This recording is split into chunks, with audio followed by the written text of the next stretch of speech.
Hello વિદ્યાર્થી મિત્રો, તો કેમ છો? મજામાં? તો આદર્શ ક્લાસીસમાં તમારું સ્વાગત છે। તો આજે આપણે ધોરણ 9 વિષય ગણિત ચેપ્ટર નંબર 1 સંખ્યા પદ્ધતિની વાત કરવાના છીએ। તો તેનો આજે લેક્ચર નંબર 6 છે। તો આગળના લેક્ચરમાં આપણે સ્વાધ્યાય 1.2ની વાત કરી હતી। આજે આપણે આ લેક્ચરમાં સ્વાધ્યાય 1.2 અને 1.3ની વચ્ચે રહેલા કેટલાક ઉદાહરણ જોઈશું। તો ટોટલ 6 ઉદાહરણ છે। તો આ લેક્ચરમાં આપણે 3 ઉદાહરણ ગણવાના છીએ। ઉદાહરણ નંબર 5, ઉદાહરણ નંબર 6 અને ઉદાહરણ નંબર 7। એની પહેલાં તમારે દશાંશ અભિવ્યક્તિ જે મેં ઇન્ટ્રોડક્શનના લેક્ચરમાં તમને સમજાવ્યું હતું એનો આપણે ફરીથી એકવાર રિવિઝન કરી લઈએ તો તમને પરફેક્ટલી આઈડિયા આવી જાય। અને જે વિદ્યાર્થી ઇન્ટ્રોડક્શનનો લેક્ચર ના જોયો ખાસ જોઈ આવો। આપણે સંપૂર્ણ ચેપ્ટરના દરેક ટોપિકની વાત કરી હતી ઇન્ટ્રોડક્શનના લેક્ચરમાં। તો ચલો આપણે દશાંશ અભિવ્યક્તિનું રિવિઝન કરી લઈએ। તો દશાંશ અભિવ્યક્તિ છે એના 3 પ્રકાર છે। સૌપ્રથમ તો છે કે 7 દશાંશ અભિવ્યક્તિ એ સમય સંખ્યા હોય છે। હવે 7 દશાંશ અભિવ્યક્તિ કોને કહેવાય કે કોઈ સંખ્યા આવી રીતે p/q સ્વરૂપે લખેલી હોય તો એને તમે ભાગાકાર કરો તો હંમેશા જે શેષ છે એ તમને શૂન્ય મળે તો એને આપણે 7 દશાંશ અભિવ્યક્તિ કહીશું। સમજ પડી ગઈ? આ તો આપણો એક પ્રકાર। પછી બીજો પ્રકાર છે અનંત અને આવૃત દશાંશ અભિવ્યક્તિ। એમાં શું છે કે કોઈ સંખ્યા p/q સ્વરૂપે લખેલી હોય તમે ભાગાકાર કરો તો તમને શેષ શૂન્ય ન મળે, પણ જે ભાગફળ હોય જેમ કે જે તમને આન્સર મળે એમાં અંક અથવા અંકોના જૂથોનું પુનરાવર્તન થાય। જેમ કે અહીંયા 10/3 છે તો તેમાં ભાગફળમાં તમે જોઈ શકો છો 3.3333 એમ 3 રિપીટ થાય છે તો અંકનું પુનરાવર્તન થાય છે। પછી અહીંયા 1/7 તમે એના આન્સરમાં જોઈ શકો છો 0.142857 142857 એટલે કે અંકોના જૂથનું પુનરાવર્તન થાય છે। તો આને આપણે કહીશું અનંત આવૃત દશાંશ અભિવ્યક્તિ। હવે આ જે બંને 7 દશાંશ અભિવ્યક્તિ છે અને અનંત આવૃત અભિવ્યક્તિ છે દશાંશ, એ બંને સમય સંખ્યા હોય છે। સમજ પડી ગઈ? પછી આપણો ત્રીજો પ્રકાર છે જે છે અનંત અને અનાવૃત। એમાં તમને ભાગાકાર કરતાં શેષ શૂન્ય ન મળે અને ભાગફળમાં જે અંકોના જૂથનું પુનરાવર્તન થાય નહીં। અને એક એવી સંખ્યા છે તો અસમય સંખ્યા હોય છે। તમે એના ઉદાહરણ જોઈ શકો છો 2√2, 3√3, 5/, પછી પાઈ એની કિંમત છે એ આપણી શું છે અનંત અને અનાવૃત દશાંશ અભિવ્યક્તિ છે અને એ અસમય સંખ્યા હોય છે। તો ચલો હવે આપણે જે આપણા ઉદાહરણ 3 ગણવાના હતા એની આપણે ગણતરી કરી લઈએ। આ તો તમને એકવાર રિવિઝન કરાવી લીધું છે। તો ચલો આપણે ગણતરી કરી લઈએ। હવે આપણે 5મા નંબર ઉદાહરણની રકમ વાંચી અને એની ગણતરી કરીએ કે ઉદાહરણ નંબર 5 એમાં આપણને શું કીધું છે કે 10/3 પછી 7/8 અને 1/7ની દશાંશ અભિવ્યક્તિ મેળવો। તો આપણે પહેલાં તો ભાગાકાર કરીને ચેક કરીશું કે શેષ શૂન્ય મળે છે કે નહીં, અને શૂન્ય મળે તો ભાગફળમાં જે અંકોના જૂથોનું પુનરાવર્તન થાય છે કે નહીં। તો ચલો આપણે અહીંયા મેળવીએ। તો હવે તમને સિમ્પલી આવડી ગયું છે તો તમે જાતે ગણતરી કરો અને જાતે તમે આન્સર મેળવો। તો ચલો અહીંયા હું ભાગાકાર કરું છું। તો સૌપ્રથમ તો અહીંયા આપણે કરીશું 10/3। તો એમાં શું થશે 3 તરી 9 થશે। તો અહીંયા 9 એક શેષ વધી પણ ઉપર હવે કંઈ નથી તો આપણે 0 મૂકીશું, પણ અહીંયા આપણે પોઈન્ટ મૂકવો પડશે। તો ફરીથી શું થશે અહીંયા 3 તરી 9 થશે, સિમ્પલી એક શેષ વધી ફરી ઉપર કંઈ નથી તો અહીંયા 0 મૂકીશું, પણ હવે ફરીથી પોઈન્ટ મૂકીશું ને કેમ એકવાર પોઈન્ટ આવી ગયો છે તો ફરીથી 3 તરી 9 થશે, સિમ્પલી ફરીથી એક શેષ વધી ફરી 0 મૂકીશું તો ફરી પણ 3 તરી 9 થશે। આવી રીતે રિપીટ થતું જ તમે જુઓ 3.333 આવી રીતે રિપીટ થતું જાય છે, પણ આપણને શેષ અહીંયા 0 મળતી નથી। તો અહીંયા આપણે નીચે ભાગફળ લખી દઈએ અને આપણો આન્સર લખી દઈએ કે કઈ દશાંશ અભિવ્યક્તિ છે। તો ચલો અહીંયા આપણે આન્સર લખી દઈએ કે જે આપણને ભાગફળ મળ્યું છે એ મળ્યું છે આપણને 3.333 આમ અનંત સુધી મળ્યું છે, એટલે કે 3.3/12। જે સંખ્યા રિપીટ થતી એના પર તમે 12 લખો એટલે આઈડિયા આવે છે એ સંખ્યા રિપીટ થાય છે। સમજ પડી ગઈ? અને હવે કઈ અહીંયા અભિવ્યક્તિ છે તો અનંત અને આવૃત અભિવ્યક્તિ છે, કેમ કે અનાવૃતમાં અંકોના જૂથોનું પુનરાવર્તન થતું નથી, પણ અનંત અને આવૃત એમાં અંકોના જૂથોનું પુનરાવર્તન થાય છે અને શેષ તમને 0 મળતી નથી। તો ચલો આપણે આન્સર લખી દઈએ અહીંયા કે જે આપણી દશાંશ અભિવ્યક્તિ છે એ અનંત અને આવૃત દશાંશ અભિવ્યક્તિ છે। દશાંશ અભિવ્યક્તિ ઓકે। તો આપણને આન્સર મળી ગયો। હવે આપણે બીજા માટે જોઈએ। બીજું આપણને શું આપેલું છે કે 7/8 આપેલું છે। તો અહીંયા આપણે નંબર આપી દઈએ, આ 1 હતું, પછી અહીંયા આપણે બીજો નંબર આપી દઈએ કે એનો ભાગાકાર કરીએ 7/8 આપણે કરીશું। તો ચલો આપણે કરીએ, શું આપણને એની શેષ 0 મળે છે કે નહીં પહેલાં તો આપણે એ ચેક કરીએ। તો અહીંયા 7/8. તો જો અહીંયા તો પહેલાં તો 7 ને 8 વડે ભાગી શકાશે નહીં, તો આપણે 7 ની પાછળ 0 મૂકવા પડશે અને ઉપર પણ આપણે 0 પછી પોઈન્ટ મૂકવા પડશે. તો હવે ભાગાકાર કરીએ તો કેટલા થશે? 8 × 88 પહેલાં તો 64 થશે, કેમ કે 8 × 56 થશે. અહીંયા 64 વધારે છે તો 64 લઈશું અને 8 × 9 = 72 થશે. તો એ તો 70 કરતાં વધી જશે, તો આપણે અહીંયા 88 64 લઈશું. તો અહીંયા 64 પછી 6 શેષ વધી. હવે શું થશે? હવે 8 × 56 થશે. તો 8 × 56 ફરીથી 4 શેષ વધી, પછી 0 અને 8 × 5 અહીંયા 40 થશે. તો 40માંથી 40 જાય તો સિમ્પલ અહીંયા 0 શેષ આવી ગઈ. તો આ કઈ અભિવ્યક્તિ છે? આપણી શાંત દશાંશ અભિવ્યક્તિ છે. તો ચલો પહેલાં તો આપણે ભાગફળ લખી દઈએ અને પછી આપણું ફાઇનલ આન્સર લખી દઈએ કે અહીંયા જે આપણને ભાગફળ છે એ શું મળ્યું? ભાગફળ આપણને સિમ્પલી મળ્યું 0.875. એ જ મળ્યું છે. આપણે ચેક કરી લઈએ તો કે ઓકે. અને જે આપણી અભિવ્યક્તિ છે એ શાંત દશાંશ અભિવ્યક્તિ છે. ચલો આન્સર લખી દઈએ, શાંત દશાંશ અભિવ્યક્તિ. ઓકે. હવે આપણે છેલ્લો દાખલો બાકી છે એ આપણે સોલ્વ કરી લઈએ. આજે ઉદાહરણ 5નું. તો એમાં શું આપેલું છે? 1/7નો આપણે ભાગાકાર કરવાનો છે, એટલે કે 1ને આપણે 7 વડે ભાગવાનું છે. તો ચલો ભાગાકાર કરી લઈએ. અહીંયા 1/7. તો 1ને તો 7 વડે ભાગી શકાશે નહીં, તો આપણે અહીંયા 0 મૂકીશું અને ઉપર આપણે 0 પછી પોઈન્ટ મૂકીશું. તો હવે શું થશે? 7 × 7 થશે અહીંયા, પછી 3 શેષ વધી, પાછળ આપણે 0 મૂકીશું.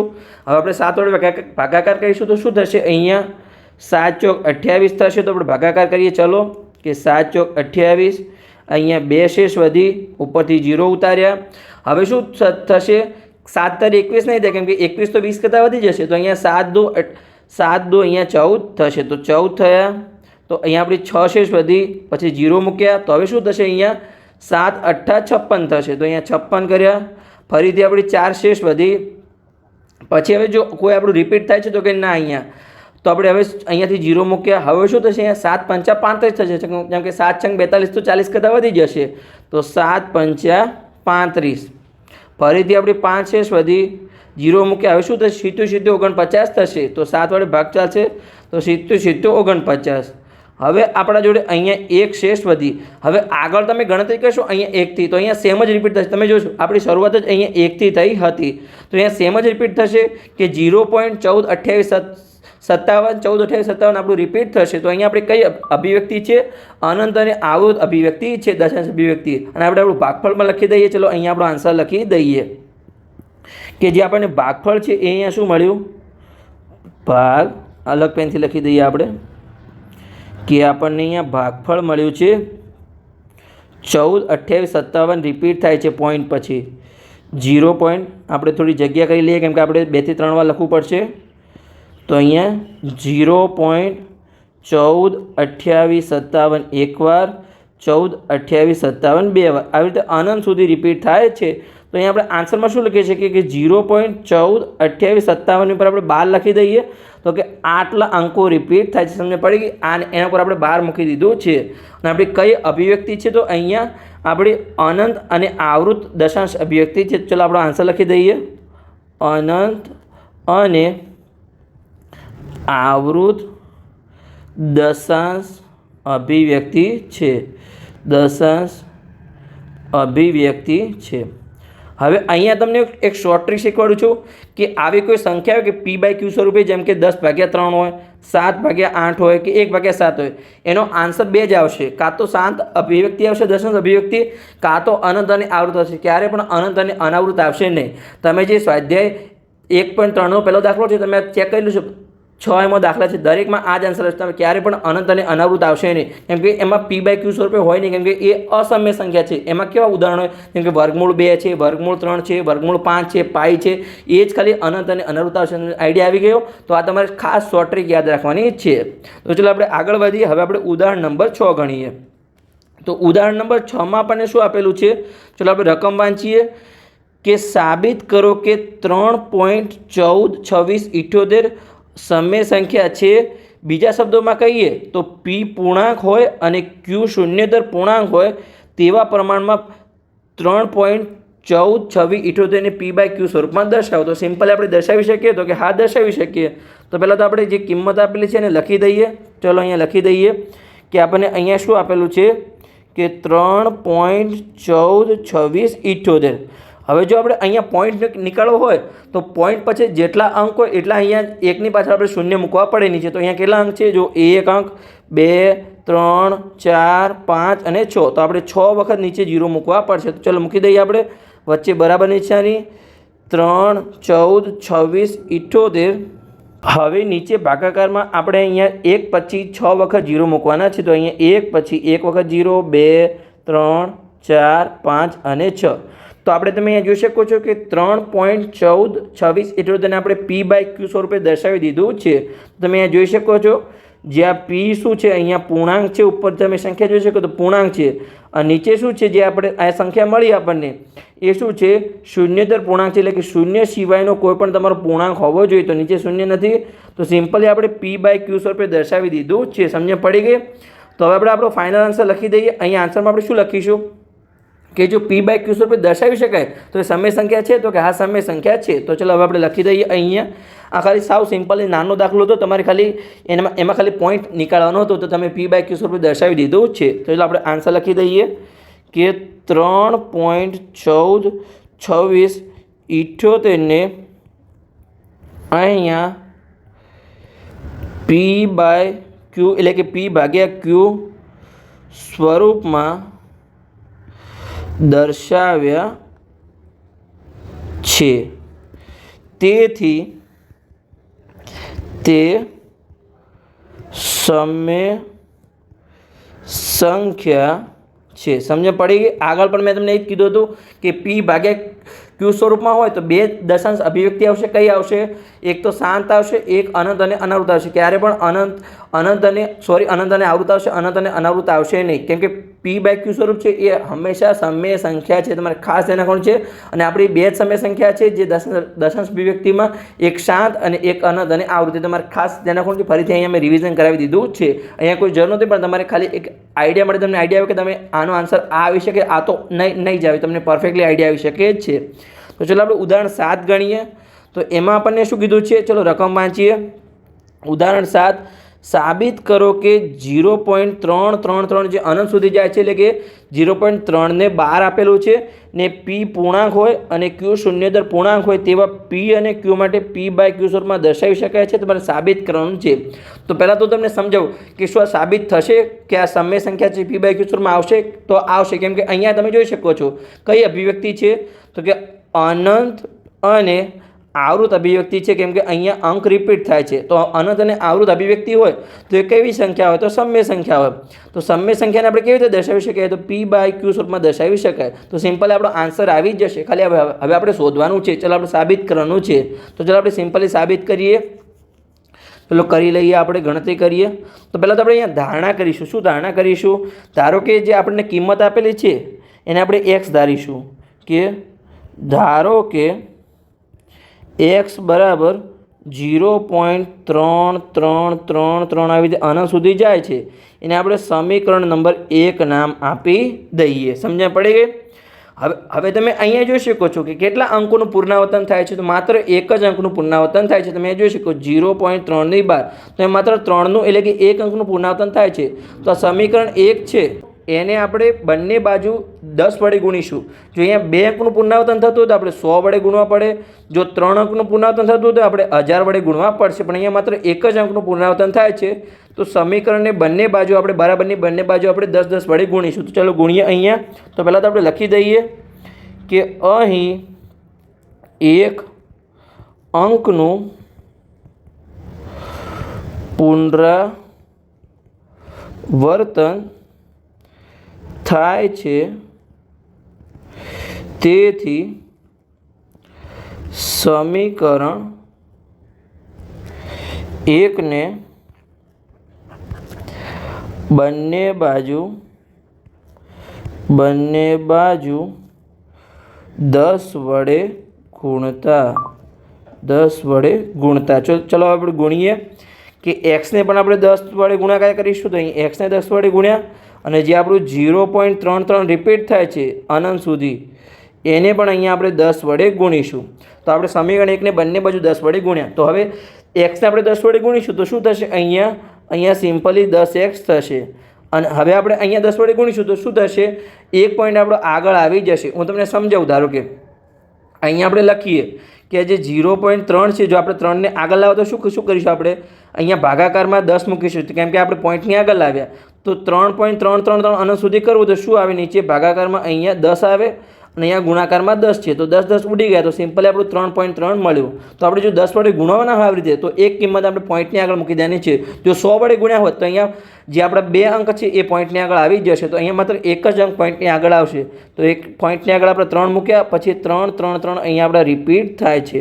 તો આને આપણે આપીશું સમીકરણ નંબર 2 નામ. હવે આપણે શું કરીશું?